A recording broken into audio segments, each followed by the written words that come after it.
talking about the Holy Father. And I think we were all pretty realistic to know his health was fragile, but it still was a bit of a shock when I was awakened at 4 this morning to say the Holy Father's died. Pope Francis, elected in 2013, has been a transformative figure in the Catholic Church. He has emphasized humility, social justice, care for the poor, and dialogue with other religions. However, as he ages, now nearly 88 years old, and faces increasing health challenges, the question looms large. Who will be the next pope? The next leader of the Catholic Church will be chosen in a secretive conclave by the College of Cardinals, and several names are already emerging as potential successors.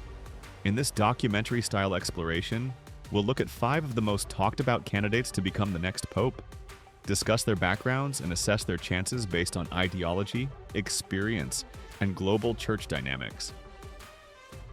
Before diving into the candidates, it's important to understand the papal election process.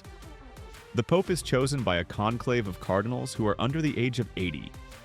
The voting takes place in the Sistine Chapel, and the chosen candidate must receive a 2/3 majority. While theological belief and spiritual leadership are important, geography, ideology experience, and charisma also play a role in influencing the votes. With the Catholic Church rapidly growing in the global South, especially Africa and Asia, many believe the next pope may come from outside Europe. One of the frontrunners is Cardinal Luis Antonio Tagle, 67-year-old from the Philippines. He is currently the head of the Dicastery for Evangelization in the Vatican, one of the most influential departments. Known for his humility, kindness, and emotional, Tagle is often described as the Asian Francis, because he shares many of Pope Francis's values. He is deeply connected to young people and represents the rapidly growing Catholic population in Asia. His appointment would signal a shift of power toward the global South and recognize the increasing importance of non-European Catholics. Tagle's name has consistently come up in papal speculations for years.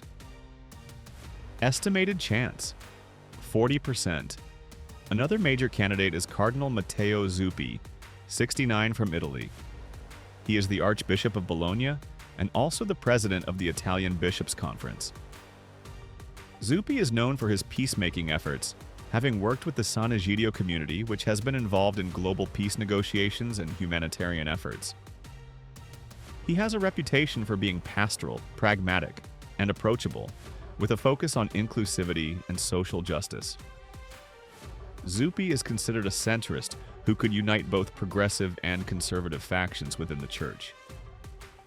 His Italian background also raises the possibility that the papacy might return to Italy after over 45 years.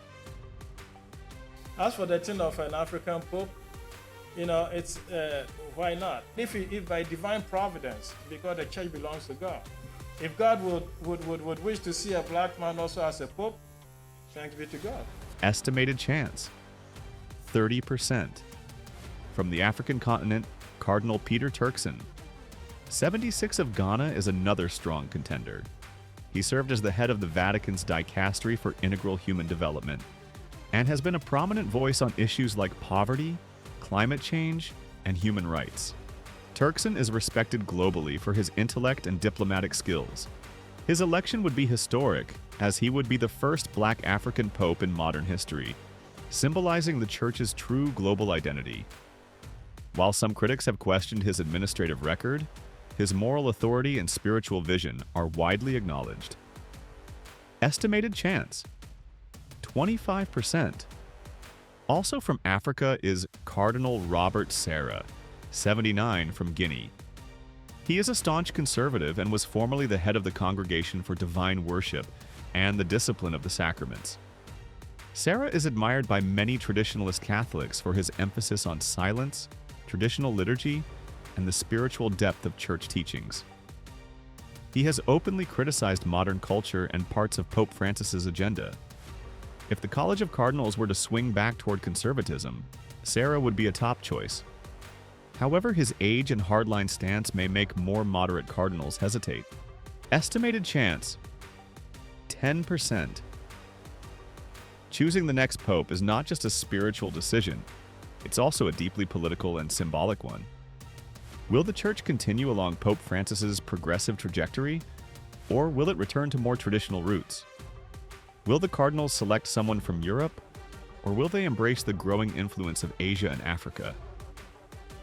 As the world changes rapidly, with new challenges from secularism, climate change, and shifting demographics, the next pope must be someone capable of uniting over 1 billion Catholics while leading the Church through uncertain times. Whether it's Tegel's emotional humility, Zuppi's diplomacy, Turkson's global outlook, Sarah's deep tradition, or Schönborn's wisdom, each candidate offers a unique vision for the Church's future. But as history has shown us time and again, the Holy Spirit often surprises us. A name that no one expects might emerge from the conclave.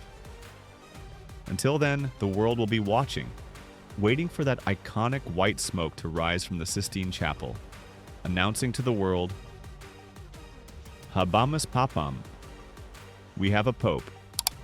Thank you for watching our video. We hope you like our video. If you like the video, then hit subscribe button.